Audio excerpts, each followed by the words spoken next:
Saya tamu geniro sang bapa sampun ngancik pungkasaning sesuguh sesaji diajeng saking palenggahan tumuju kiblat papat etan kidul kulon saha lor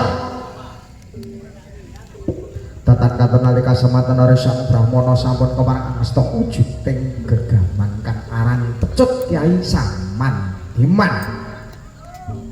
meminta marang murba ing kasungguh sekolah wetan Bayong etan biar padang jedereng ponang Pecut Kyai Samandiman wah rama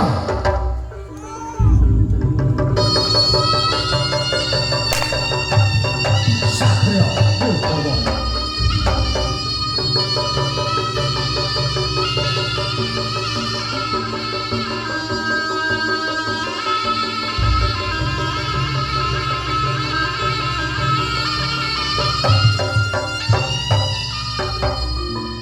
rampung gendera Sang Brahmana saking sisih wetan nalika samono binajatare Sang Brahmana ingkang mapan ana sisih kidul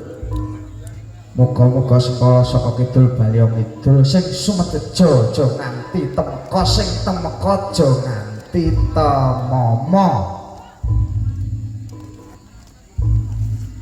kenging dayaning ponang gegaman kang aran Pecut Kyai Samandiman bebasan tamake segorasat tamake gunung jugruk nalika samono Sang Brahmana sampun kepareng siap siaga angasta gegaman ponang Pecut Kyai Samandiman jedereng ponang Pecut Kyai Amal Rasuli wah raga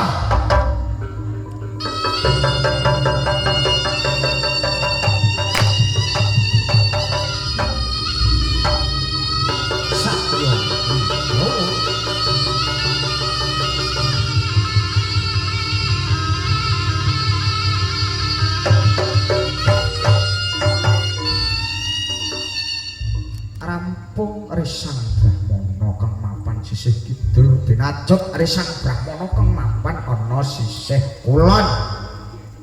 sari patining anasir kang cacah patang perkara bumi geni banyu saha angin kang suwus kinetep gyasa juga kongsi tampe telung rambahan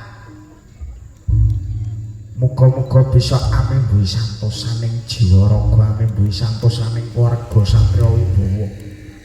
amembuhi santosaning gelaring kuda kepang ari kalodhangan sonten punika hanggih kang dimlarat dening Satria Wibowo jedereng ponang Pecut Kyai Samandiman wah raga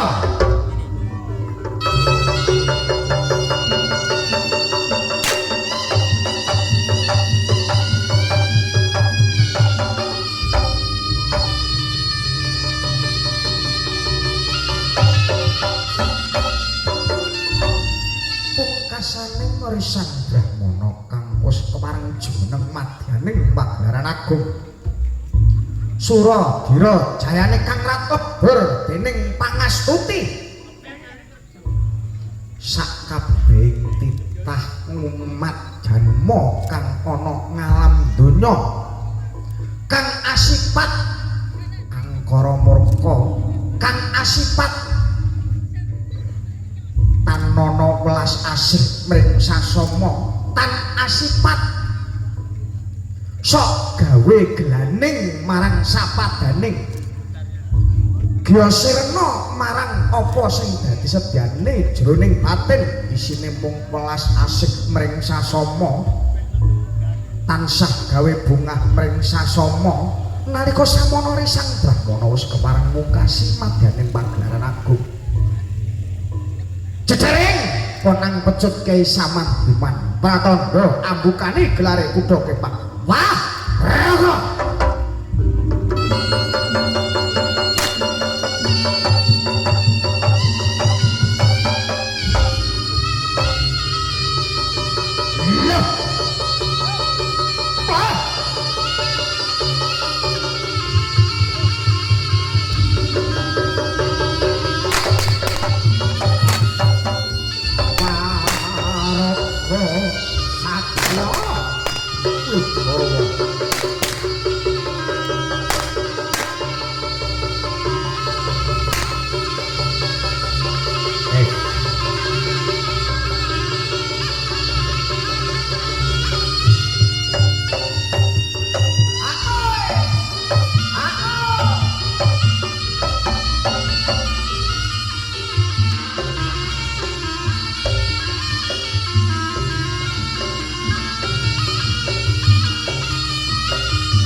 Thank